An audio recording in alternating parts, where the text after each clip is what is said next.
ಮಹೇಶ್ ಅಂತ BJP ವಕ್ತಾರ ತುಂಬ ಕೇವಲವಾಗಿ ತುಚ್ಛವಾಗಿ ಕರ್ನಾಟಕದ ಬಗ್ಗೆ ಅವಹೇಳನಕಾರಿಯಾಗಿ ಮಾತನಾಡಿದ್ದಾರೆ.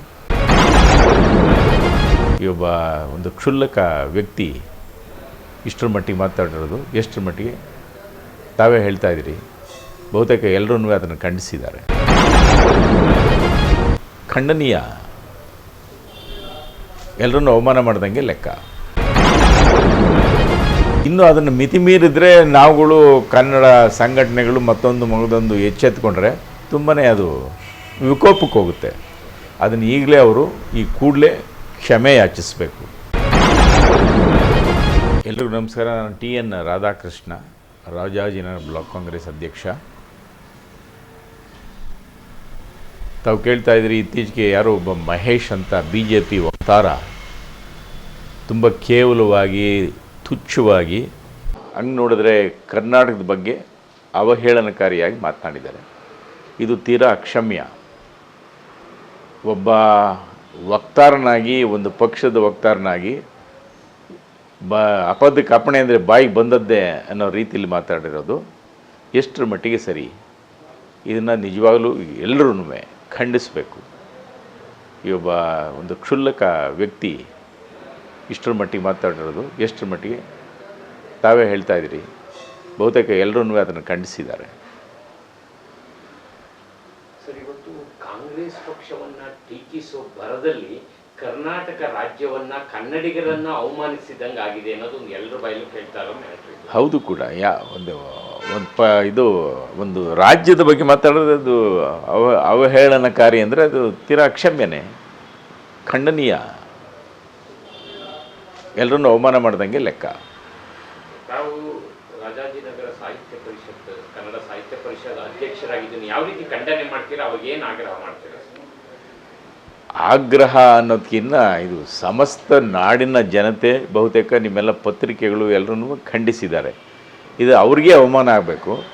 ಇನ್ನು ಅದನ್ನು ಮಿತಿಮೀರಿದ್ರೆ ನಾವುಗಳು ಕನ್ನಡ ಸಂಘಟನೆಗಳು ಮತ್ತೊಂದು ಎಚ್ಚೆತ್ಕೊಂಡ್ರೆ ತುಂಬಾ ಅದು ವಿಕೋಪಕ್ಕೆ ಹೋಗುತ್ತೆ. ಅದನ್ನು ಈಗಲೇ ಅವರು ಈ ಕೂಡಲೇ ಕ್ಷಮೆ ಯಾಚಿಸಬೇಕು. ಅದು ಭಾಳ ಮುಖ್ಯ ಆಗ್ತದೆ. ಅವರೇನಾದರೂ ಕ್ಷಮೆ ಯಾಚಿಸಿಲ್ಲ ಅಂದರೆ ಮುಂದಿನ ದಿನಗಳಲ್ಲಿ ನೋಡೋಣ ಯಾವ ರೀತಿ ಏನು ಎತ್ತ ಅಂತ.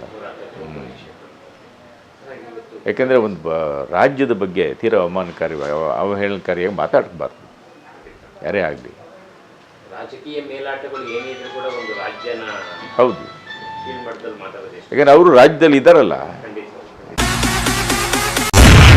GBA ಪ್ರಾಧಿಕಾರ ಸ್ಥಾಪನೆಯಾಗಿದೆ. ಅದರ ಅಡಿನಲ್ಲೇ GBA ಅಧ್ಯಕ್ಷರು ಬಂದು, ಮುಖ್ಯಮಂತ್ರಿಗಳು, ಉಪಾಧ್ಯಕ್ಷರು ಬಂದು ನಮ್ಮ DK ಸಾಹೇಬರು. ಸೊ ಈ ಒಂದು GBA ಅಡಿನಲ್ಲಿ ಎಲೆಕ್ಷನ್ ಆಗುತ್ತೆ. ಈಗಾಗಲೇ ವಿಂಗಡಣೆಗಳು ವಾರ್ಡ್ ವೈಸ್ ವಿಂಗಡಣೆಗಳಾಗ್ತಾಯಿದೆ, ಪುನರ್ವಿಂಗಡಣೆ ಆಗ್ತಾಯಿದೆ ವಾರ್ಡ್ಗಳು. ತದನಂತರ ಕ್ಯಾಟಗರಿಗಳು, ರಿಸರ್ವೇಷನ್ಸು ಅದು ಕೂಡ ಬರ್ತಾಯಿದೆ. ಪ್ರಾಬಬಲಿ ಒಂದು 2-3 ತಿಂಗಳಲ್ಲಿ ಎಲೆಕ್ಷನ್. ಭಾಳ ದಿವಸದಿಂದ ನೆನಗುದಿಗೆ ಬಿದ್ದಿದ್ದಂಥ ಇದು ಮುಕ್ತಾಯ ಕಾಣ್ತಾ ಇದೆ. ಆಗಲೇಬೇಕು, ಇದು ಯಾವತ್ತೂ ಆಗಬೇಕಾದ್ದು, ಈಗ ಆಗ್ತಾಯಿದೆ.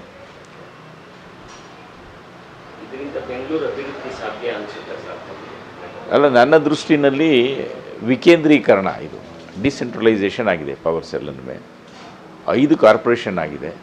ಮೂಲ ಉದ್ದೇಶ ಸರ್ಕಾರದ್ದು ಒಳ್ಳೆಯ ಆಡಳಿತ, ಜನರಿಗೆ ಒಳ್ಳೆ ಫೆಸಿಲಿಟೀಸ್ ಕೊಡಬೇಕು ಅನ್ನೋದೇ ಉದ್ದೇಶ, ಮೂಲ ಉದ್ದೇಶ. ಮೂಲಭೂತ ಸೌಕರ್ಯಗಳನ್ನ ಕೊಡಬೇಕು ಜನತೆಗೆ ಅನ್ನೋದು. ಆ ದಿಕ್ಕಿನಲ್ಲಿ ಡಿಸೆಂಟ್ರಲೈಸ್ ಆಗಿರೋದು ಒಳ್ಳೆಯದೇ ಅಂತ ನಾನಾದರೂ ಭಾವಿಸ್ತೀನಿ. ಬಿಜೆಪಿಯವರು ಅದನ್ನು ಒಂದು ಕಡೆ ವಿರೋಧ ಕೂಡ ಮಾಡೋ ಪ್ರಯತ್ನ ಮಾಡ್ತಿದ್ದಾರೆ ಸರ್. ವಿರೋಧ ಪಕ್ಷದವರು ವಿರೋಧ ಮಾಡಲೇಬೇಕು, ಅದು ಮಾಡೇ ಮಾಡ್ತಾರೆ. ಹಂಗನ್ಬಿಟ್ಟು ಇಲ್ಲ, ವಿತ್ ಎ ವಿಷನ್, ಒಂದು ಒಳ್ಳೆ ವಿಷನ್ ಇಟ್ಕೊಂಡು ನೋಡಿದ್ರೆ ನಿಜವಾಗ್ಲೂ ಬೇಕಾಗಿತ್ತು ಬೆಂಗಳೂರಿಗೆ. ಅವರ ಒಂದು ಸಮರ್ಥನೆ ಅಂದರೆ ಎಲ್ಲೂ ಇಲ್ಲ. ಬೆಂಗಳೂರಿಗೆ ಯಾಕೆ 5 ಕಾರ್ಪೊರೇಷನ್ನು?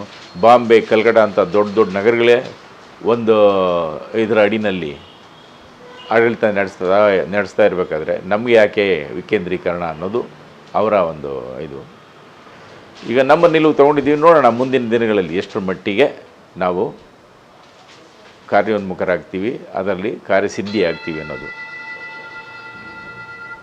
ಹಾಗಾಗಿ ಇವತ್ತು ಏನು ಕ್ಷೇತ್ರ ಎಲ್ಲ ಪುನರ್ವಿಂಗಡಣೆಗಳು ಮಾಡಿದ್ದಾರೆ ಅದು ಅಷ್ಟು ಸಮಂಜಸವಾಗಿಲ್ಲ, ಮತ್ತೆ ಆಯಾ ವಾರ್ಡ್ಗಳು ಇಟ್ಟಿರ್ತಕ್ಕಂಥ ಹೆಸರು ಸರಿ ಇಲ್ಲ, ಈ ರೀತಿಯಾದ ಒಂದು ಅಸಮಾಧಾನ ಸಾಕಷ್ಟು ಜನಗಳಿದೆ. ಸಾಕಷ್ಟು ಏನು ತುಂಬ ಅಸಮಾಧಾನಗಳಿದೆ. ಇನ್ಫ್ಯಾಕ್ಟ್ ಸಾಕಷ್ಟು ಈ ಚೇಂಜಸ್ನ ಏನಾದರೂ ಬದಲಾವಣೆಗಳು ಬೇಕು ಅನ್ನೋದನ್ನ ಅಬ್ಜೆಕ್ಷನ್ಸ್ ಕರೆದಿದ್ದಾರೆ. ಇವತ್ತು ಇನ್ಫ್ಯಾಕ್ಟ್ ಲಾಸ್ಟ್ ಡೇ 15ನೇ ತಾರೀಕು ಇವತ್ತು. ನಾವು ಕೂಡ ನನ್ನ ವಾರ್ಡಿಗೆ ಸೀಮಿತವಾಗಿ ನಂದು ಕೂಡ ಅಬ್ಜೆಕ್ಷನ್ ಇದೆ. ಹೆಸರು ಇದ್ದಕ್ಕಿದ್ದಾಗ ಹೆಸರುಗಳು ಬದಲಾವಣೆ ಮಾಡಿಬಿಟ್ಟಿದ್ದಾರೆ. ಅದು ತೀರಾ ಅವೈಜ್ಞಾನಿಕವಾಗಿ ಕೂಡ ಇದೆ ಹೆಸರು ಬದಲಾವಣೆ ಮಾಡಿರೋದು. ಸಣ್ಣ ಪುಟ್ಟ ಈ ಸ್ಕೆಚಸ್ಸಲ್ಲಿ ಕೂಡ ಸಾಕಷ್ಟು ಗೊಂದಲಗಳಿದೆ. ಇದಕ್ಕೆಲ್ಲನೂ ಅಬ್ಜೆಕ್ಷನ್ಸು ಇವತ್ತು ಲಾಸ್ಟ್ ಡೇ ಸಾಕಷ್ಟು ಅಬ್ಜೆಕ್ಷನ್ಸ್ ಬಂದಿದೆ. ನಮ್ಮ ನಾಯಕರುಗಳು ಕೂಡ ಸರಿಯಾದ ಅಬ್ಜೆಕ್ಷನ್ಸ್ ಇದ್ದರೆ ಖಂಡಿತ ಅದನ್ನು ಸೆಟ್ ರೈಟ್ ಮಾಡೋಣ ಅಂತ ಕೂಡ ಹೇಳಿದ್ದಾರೆ, ಭರವಸೆ ನೀಡಿದ್ದಾರೆ.